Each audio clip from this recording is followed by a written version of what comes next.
Luis is a father, a Cowichan Valley resident, and a Duncan Sprott-Shaw student. Former Duncan Sprott-Shaw student, I should say. During the last week of June, Luis and his fellow students were informed that the college's Duncan campus would be closing its doors, and they would have to complete their studies in either Victoria or Nanaimo.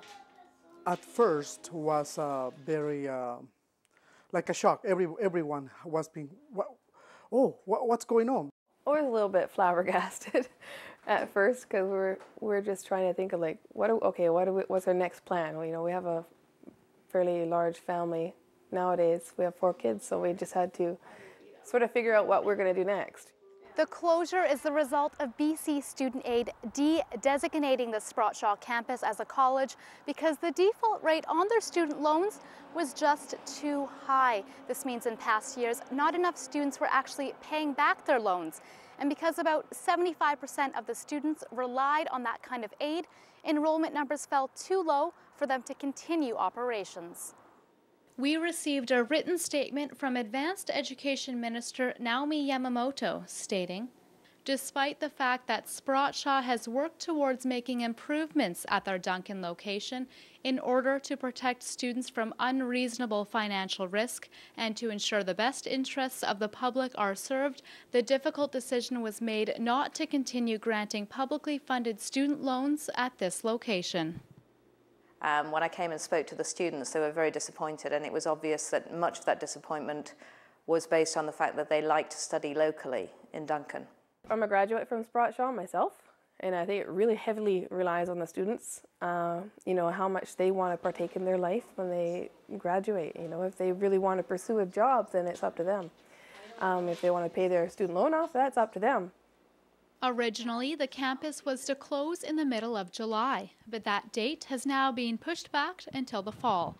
The vast majority of the students here will actually finish their program at this campus, either because they're close to the end of their program or because they're going to be on practicum, and we're going to arrange the practicums in the local area.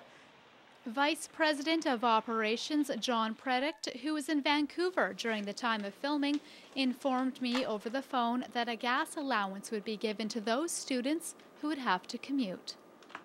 You know, we're glad we're able to make that accommodation, and we always, you know, built a reputation on taking care of our students. It's unfortunate that this is the circumstance that we're continuing that, but I'm glad we're able to do that. Luis and his family feel lucky that he'll only have to commute for 3 months, but there's others who may find even 3 months to be difficult. Actually, one of my friends' mom, she's also going to Sprott-Shaw, and she's a single mom, and it's kind of hard for her already, and then she doesn't have a car either, and she's going to have to go to Victoria as well, so it's going to be really hard for everybody. As for the staff, there may be layoffs expected, but Sprott-Shaw is focusing primarily on relocation. We've already, you know, made an offer and a call out to our other campuses. So we're still working out what we might be able to do with some of those great staff members that we still have there. The campus will be able to apply for redesignation in 2 years. If anyone feels Sprott-Shaw is being shut down under wrong pretenses, their concerns should be brought to BC Student Aid. In Duncan, for Shaw TV, I'm Jen Muranetz.